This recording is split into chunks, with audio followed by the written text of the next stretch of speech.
Hello, how are you doing? Today I have a question for you. What is your biggest asset?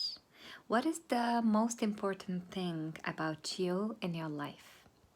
Now, I was I have been thinking about this myself, and I dare to say that it is your energy.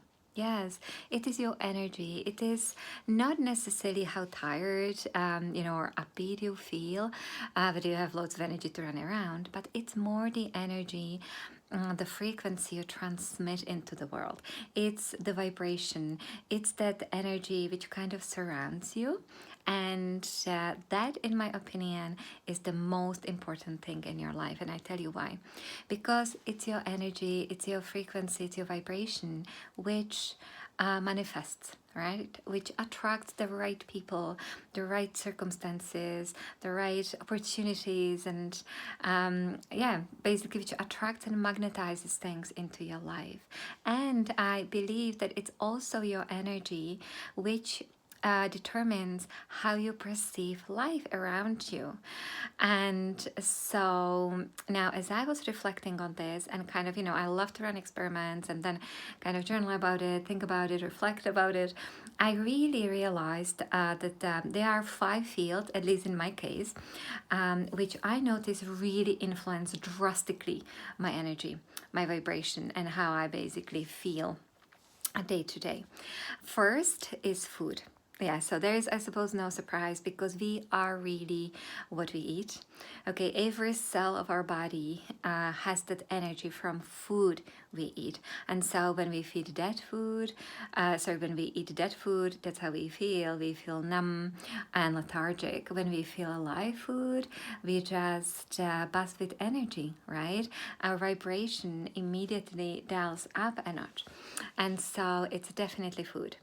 Then second, I noticed would be, sorry, it just escaped me now, would be sleep, the way we sleep. Obviously, I notice at least that if I don't sleep enough, it influences not only my overall energy, but it influences what I eat, how I eat, overall mood. So sleep is a huge one. Third one is movement. And now I am talking about the type of movement which fills you up. Yeah, which lights you up, which kind of brings up that spark. And despite being tired at the end, and barely walking, you just feel like your soul just got a big reboot and recharge. So that kind of movement I am talking about. Fourth area, I believe, is our own creation, and that is creation from alignment. And I noticed that once I create from alignment, once I'm true to my soul, and now creation, what does it really means, right? It can be obviously sharing my ideas, but it can be also arranging flowers around our house. It's like just expression of my soul. Okay, it can be journaling. It can be literally acting from alignment. So once I do that, I just feel so happy and my energy is so upbeat and positive. The minute I fall behind on this, I just feel disconnected. And it really goes to actually each one of these areas, but I just feel disconnected and sad and lethargic. And again, my energy goes just suddenly down. Then last one, I believe the fifth one is environment. And when I say environment, it doesn't mean necessarily just the environment we are in. Okay, so in my case, let's say our home, then workplace, but it also includes the people we surround ourselves with, as well as let's say what fields we plug into. So different type of people, then maybe watching different kind of programs, all the environments we are involved in. And so these 5 I noticed that just influence my energy, my vibration, my outlook on the world, and overall my level of happiness so significantly. And obviously they influence each other. So once one of those kind of drops, and let's say I stop moving, okay, I stop moving my body and just do kind of things by default, but there's no pleasure, no flow, then it influences my overall joy.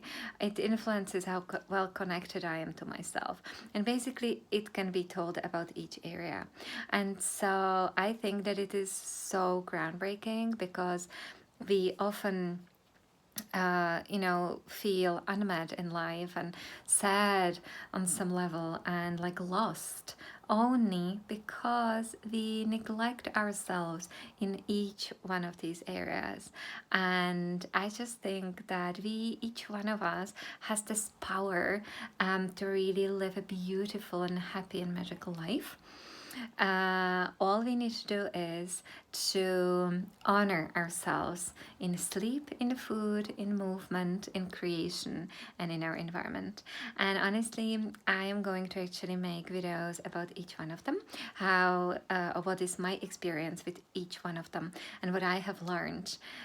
Because as I mentioned, I love running experiments, and I think they're incredibly invaluable because you get the information. What do you feel like when you are like on the top of things, and what do you feel like when things are not working so well, and then you can compare. And so yes, I'm going to share each one of these areas in a little bit more details with you. Okay, so yeah, so thank you so much for watching, and I'll catch you soon. Bye.